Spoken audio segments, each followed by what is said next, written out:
Dieu veut que vous ayez de la vision, mais jamais que vous viviez par votre vue. Le plus grand don que Dieu ait jamais donné à l'homme n'est pas le don de la vue, mais le don de la vision. Pourquoi? Parce que l'ennemi de la vision, c'est la vue. La vue est une fonction des yeux, mais la vision est une fonction du cœur. Ne faites jamais confiance à vos yeux plus qu'à votre vision. La vision vous montre ce qui pourrait être. La vue vous montre ce qui est. Vivez toujours par ce que vous voyez avec votre vision, pas avec vos yeux. La Bible dit que nous marchons par la foi et non par la vue. La vision contredit vos yeux. Je sais que les choses ne semblent pas bonnes en ce moment, mais Dieu m'a envoyé, ainsi que l'évêque Jake et le frère Love, pour vous dire, regardez, relevez la tête. Cette crise ne peut pas durer. Votre vision est plus réelle que votre réalité présente. Ne faites pas confiance à vos yeux. Vous n'avez pas été créé pour vivre par vos yeux, mais par votre vision. C'est pourquoi votre espoir peut provenir de votre vision. La raison pour laquelle Barack Obama a gagné l'élection est qu'il continuait à parler d'un avenir. Il a utilisé le mot « espoir ». Que vous soyez pour ou contre lui, peu importe, il a gagné. Pourquoi? Il vendait la chose la plus puissante dans la vie, la vision. L'espoir est la source de la confiance. Joël dit ces mots, « Cela viendra à passer que je répandrai mon esprit sur toute chair. » Pourquoi? Pour qu'il puisse sauter et courir autour d'un bâtiment et tomber par terre. Certains d'entre vous courent ce soir. Quelle est la raison pour le Saint-Esprit? C'est une question très importante. Pourquoi devrait-il vous joindre?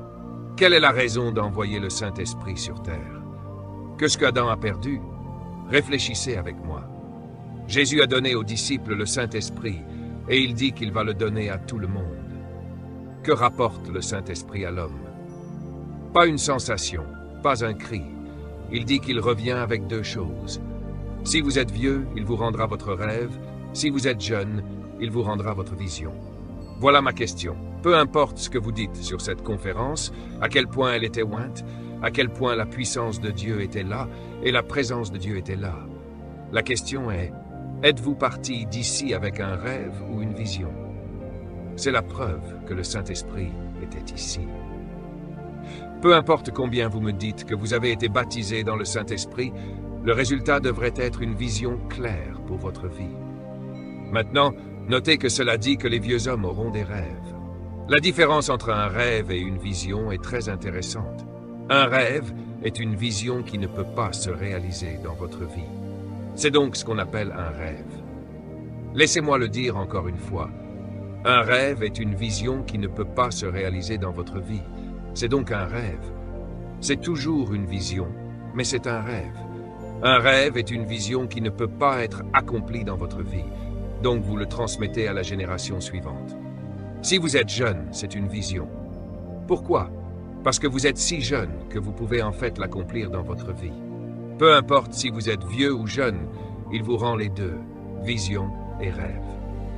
Une des choses qu'il a dites qui m'ont bouleversé, écoutez cela alors que nous nous préparons à conclure, il dit que les servantes prophétiseront. Les femmes devraient prophétiser. C'est très intéressant, évêque, écoutez cela. Lorsque j'ai fait mes recherches sur ce verset, c'était choquant. Il a en fait un contexte étrange en hébreu. Il dit que si vous êtes jeune, vous aurez des révélations. Vous verrez l'avenir. Si vous êtes vieux, vous verrez l'avenir.